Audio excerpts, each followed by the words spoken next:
We started our timeline in 1980, and that was a very conscious effort that the district tried to start a very purposeful way of making Leander unique.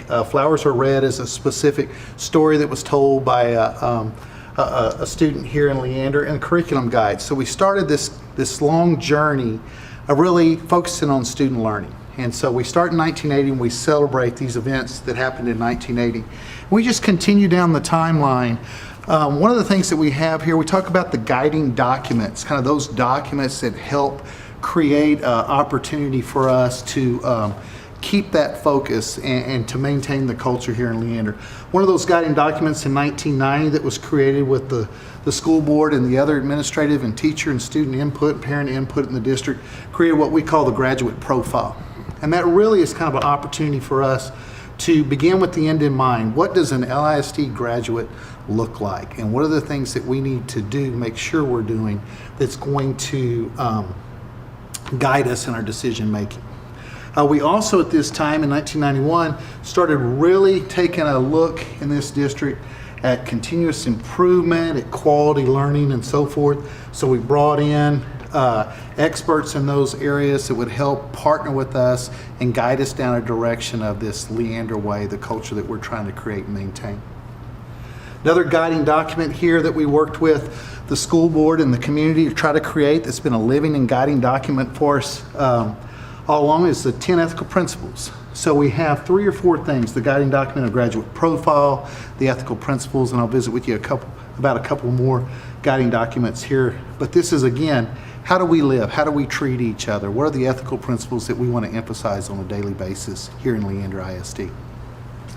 Continuing on down the timeline in 1994, as we continued to do February conferences that were associated with continuous improvement and bringing all the educators together and learning from each other. We did start the February conference. It also started the initiative of really focusing on student ownership and students being able to show their learning, to be able to articulate their learning goals and to be able to strive to meet those learning goals. One of the things that we did is a student-led conference that started in 1994 and has maintained and improved over time. But this gives you an indication of when we started that. Student data folders as well. Continuing on down our timeline and our celebrations of all the different things that we've done. Of course, there's many, many more things that we've done, but these were the ones that seemed to rise to the occasion. We've got lots of learning that's going on, lots of books, lots of sharing, even working on things like training such as capturing kids' hearts, where we're talking about really creating an environment where students feel like that they're loved, and that they know you care about them in that way, then they're going to do amazing things for you and for themselves. Continuing again on down the timeline, another guiding document that has really impacted the culture in this district in a very, very positive way is the learning model. And the learning model was something that we did here with the input from lots of experts in the district to try to determine if we truly are focused on student learning, what are the 4 main things that need to be processes that really need to be accentuated in a classroom, and what might those processes look like? And then surrounding those classroom processes, what are processes within the district that if you did a fabulous job of creating those processes, working collectively together, they would impact that classroom and thus impact that student learning?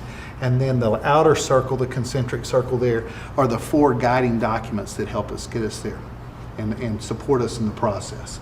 So as we continue on, we look at the timeline. We had a new superintendent come in that talked about 10 years from now in 2008 and doing right and good by all.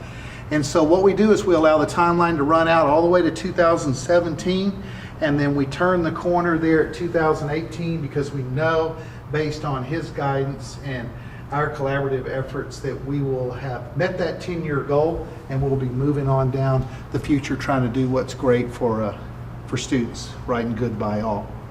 The Thelander Way is a guiding document that kind of helps us create that culture, to be able to actually articulate and put into containers the things that we are doing, because there are a lot of positive things out there to do, but what we want to do is to maintain that Leander culture. So we've talked about build, create, think, and then under each one of those build, create, think are 3 bullets that really emphasize what those 3 things mean in the Leander way.